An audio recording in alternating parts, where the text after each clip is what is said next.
These flashes are old, These cameras are new, and we're going to see if we can use them together. out in the field. We'll get into it right after the intro.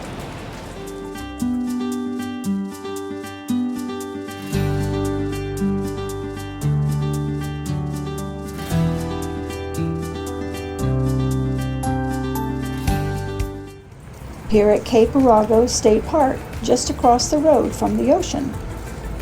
If you hear a little background noise, that's not the wind or traffic. That's the ocean. We like working in real places like this. It's a little different from quiet studios.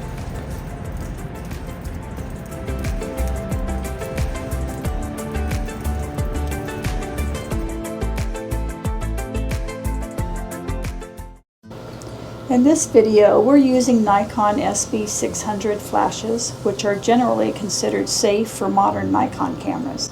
However, camera and flash combinations vary. Always check specific flash models and camera compatibility before mounting any older flash directly on your camera.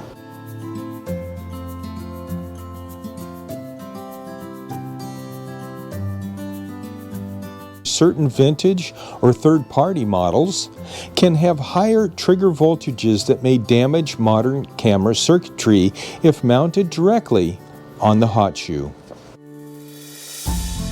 When in doubt, use an off-camera method to trigger your flash, or use a trigger that's designed for your camera. Use radio triggers designed specifically for your camera brand, such as those from Godox or Pocket Wizard. Compatibility matters. Compatibility matters. One quick note, Rick is shooting full frame and I'm shooting a crop sensor camera. When it comes to flash, the light itself doesn't change. What matters is flash, power, distance, and direction.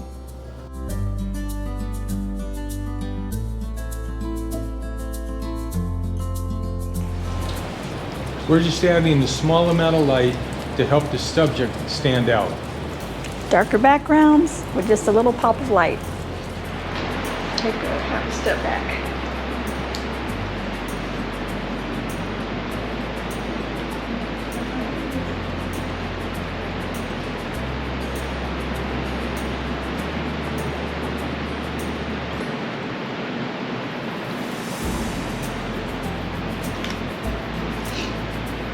No, that's fine. That's my natural light shot.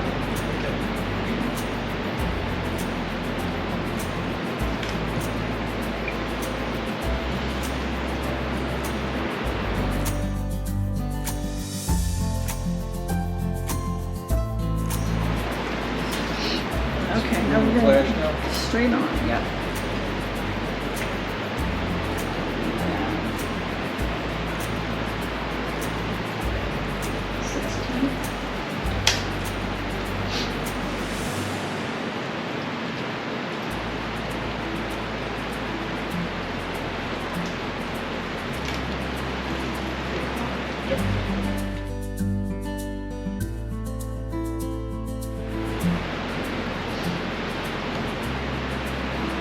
Pretty close.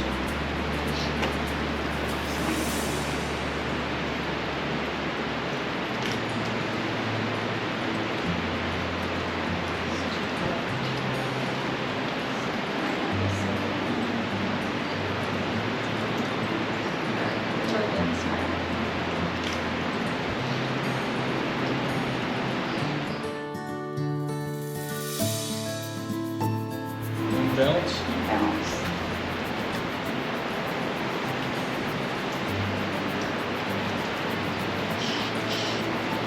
Okay, we're going to do that at full power.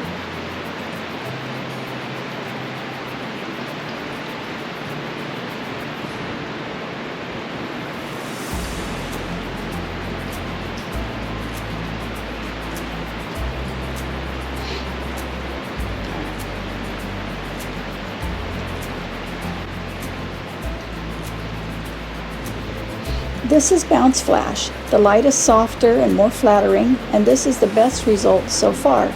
But the shadows are still a bit harsh, which tells us the light needs more control. Also, this roof is brown, so the light is picking up a color cast. So do you want to take it from here with the bounce? Sure.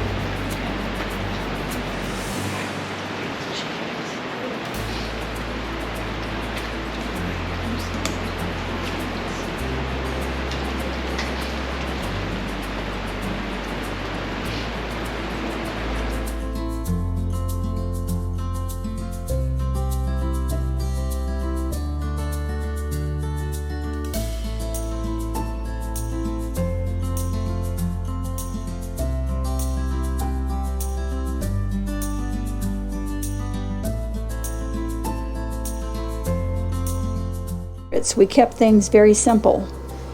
No diffusers, no reflectors. Just the flash, used in different positions, so you can clearly see that old flashes do work with new cameras, and you can see what each setup does.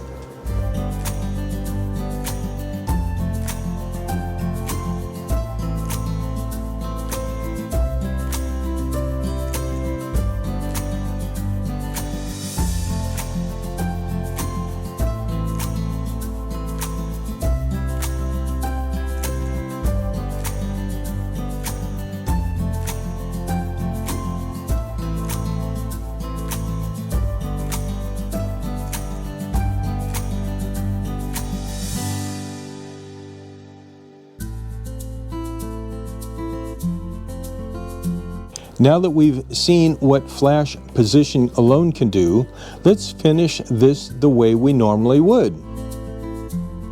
We're adding a diffuser to soften the light. This is a brolly box or an umbrella that we used in our studio days.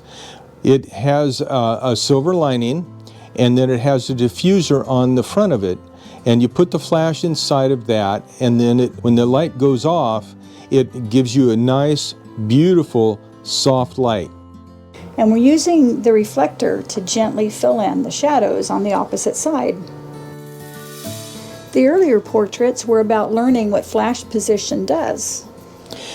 This final setup is about putting it all together and showing that even older flashes can create beautiful portraits when they're used properly.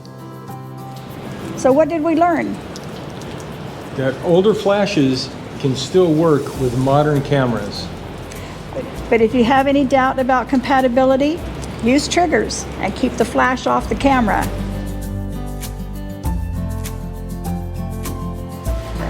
So if you have an old flash sitting around, it might just have a lot of life left in it. Just make sure that your flash is compatible. Thanks for watching.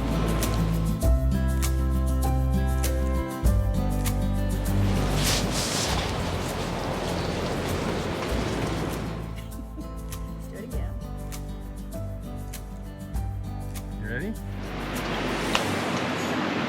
Just off for a second.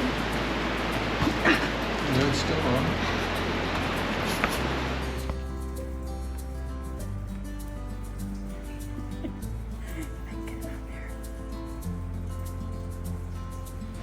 Okay, let's get out of here. Is it a wrap? It's a wrap.